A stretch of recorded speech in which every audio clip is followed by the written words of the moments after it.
Kumusta mga kababayan? Hindi na po biro itong mangyayari.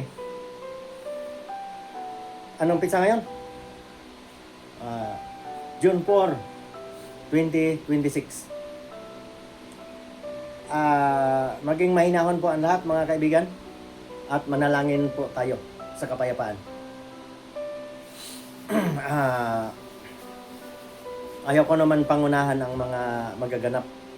Pero lumalala na po talaga ang ating higwaan sa ating mga leader. Hindi lang tayo magbanggit masyado kasi kakaperay tayo. Pero sobra na po talaga. Ako diretsahan eh. Ilang ano na ba yan pinagtalunan? Ilang ano na ba?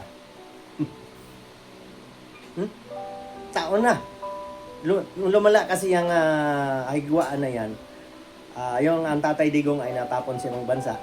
Doon nag-umpisa yung higwaan na yan. Tumindi hanggang sa ngayon. Ang nangyayari ngayon mga kaibigan, ganito na. Isang nasa kapangyarihan at gustong alisin na itong hindi pero may karapatan pero hindi nakaupo. Ganun ang nangyari. Kukuyugin yan, alisin yan. Ay, masagasaan ang masagasaan. Totoo naman sinasabi ko. Marami dyan nagbabaliktaran ha. Kasi ang panakot, hindi ka nakakasuhan basta sumang-ayon ka sa amin. Ayun po ang mga balita. Hindi po ako nagsasabi niyan mga kaibigan. Kaya ko po nilalabas ang aking damdamin kasi kung para sa akin, pwede naman alisin lahat ng mga tao na yan eh. Sino bang nagpatakbo ng bansa, ekonomiya dito sa atin? Tayo lang, mga simpleng mamamayan, magsasaka, magninegosyo para mabuhay ang isang bansa. Mabubuhay sa buwis. Pero anong ginagawa ng mga leader? Kukunin ang ating mga buwis, pag-away-awayan, at wala naman silang nagagawa ng trabaho ngayon. Sabihin, maraming trabaho, nasaan?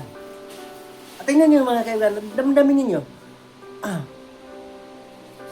May nagagawa ba?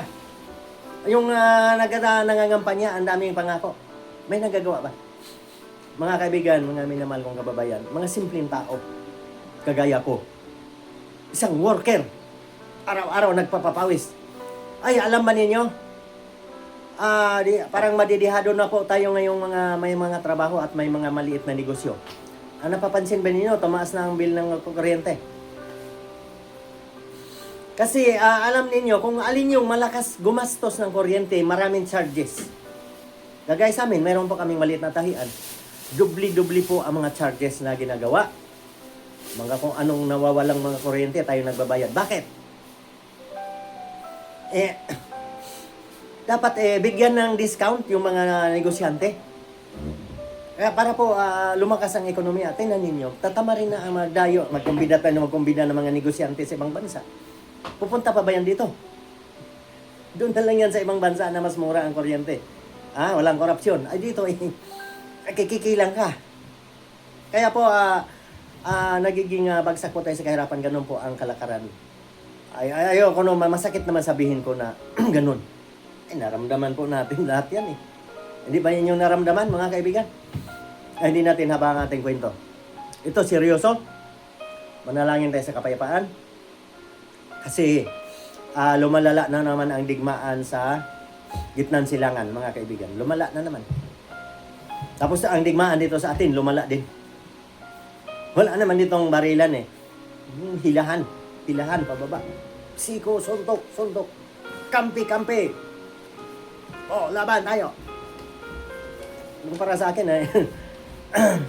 ano mo ba ang nagpatakbo nga sa ekonomiya? Trabahador, negosyante, farmer, yung mga leader, kung ganyan lang ang gagawin nila na magbangayan, di wala na yung kwenta. Wala na yung kwenta. Kaysa magawa ng mga paraan kung paano ang iniintindi kung paano ka manalo sa labanan ngayon. Tulakan. Agawan sa upuan. Ay mga kaibigan, hanggang dito na lang ating kwento kasi masyado nang mahaba.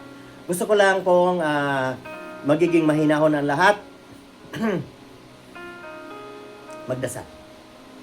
Sana manaig ang kabutihan. Ingat po tayo palagi.